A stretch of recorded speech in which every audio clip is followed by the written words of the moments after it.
এই পৃথিবীতে এমন একটি জায়গা আছে যেটা বেঁচে থাকলে পৃথিবীর সকল প্রাণী এবং উদ্ভিদ সুষ্ঠুভাবে বেঁচে থাকতে পারবে, কিন্তু একবার সেই জায়গাটি যদি ধ্বংস হয়ে যায় তবে পৃথিবীতে থাকা সকল প্রাণী এবং উদ্ভিদ ধীরে ধীরে ধ্বংসের দিকে ধাবিত হবে।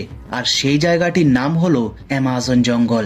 এই জঙ্গলটা এতটাই বিশাল যে এর আয়তন প্রায় 55 লক্ষ বর্গ কিলোমিটার।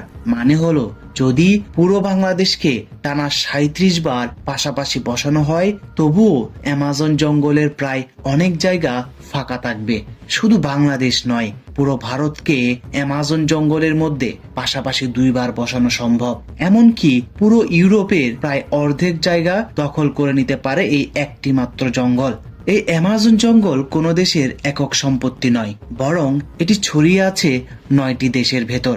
আর দেশগুলো হলো Brazil, Peru, Colombia, Bolivia, Venezuela, Ecuador, Guyana, Suriname এবং ফরাসি গায়ানা।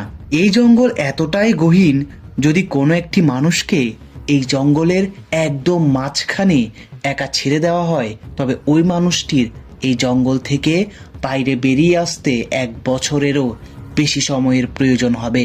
অ্যামাজন জঙ্গলের আরও একটি নাম হলো রেইন ফরেস্ট, কারণ এখানে বছরের এমন কোনো দিন আসে না যেদিন বৃষ্টি হয় না।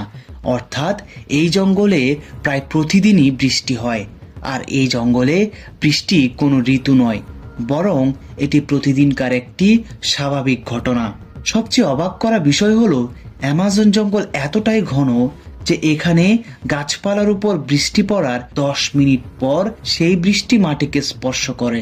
শুধু তাই নয়, এই ঘন জঙ্গলের কারণে দিনের বেলাতেও এই জঙ্গল রাতের আধারের মতো চারিদিক আচ্ছন্ন থাকে, কারণ এর উপরের স্তর এতটাই ঘন এবং গাছপালা এত বেশি যে সূর্যের আলো প্রায় 90 থেকে 95% আটকে যায়।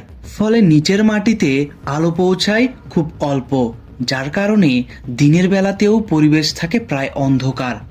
একটা গাছ কেটে ফেললে পেছনে ফাঁকা জায়গা দেখা যায় না, কারণ বড় গাছের নিচে ছোট গাছ, তার নিচে ঝোপ, তারও নিচে লতা আর ফার্ন, মানে একটার নিচে আরেকটা জঙ্গল।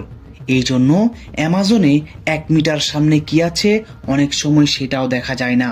বিজ্ঞানীদের সম্মিলিত গবেষণায় দেখা গিয়েছে অ্যামাজন জঙ্গলে 430-এরও অধিক প্রজাতির স্তন্যপায়ী প্রাণী, 1300-এরও অধিক প্রজাতির পাখি, 400-এরও অধিক প্রজাতির সরীসৃপ, 1000-এরও অধিক প্রজাতির উভচর, 3000-এরও অধিক প্রজাতির মাছ এবং 25 লক্ষেরও অধিক প্রজাতির পোকামাকড় রয়েছে।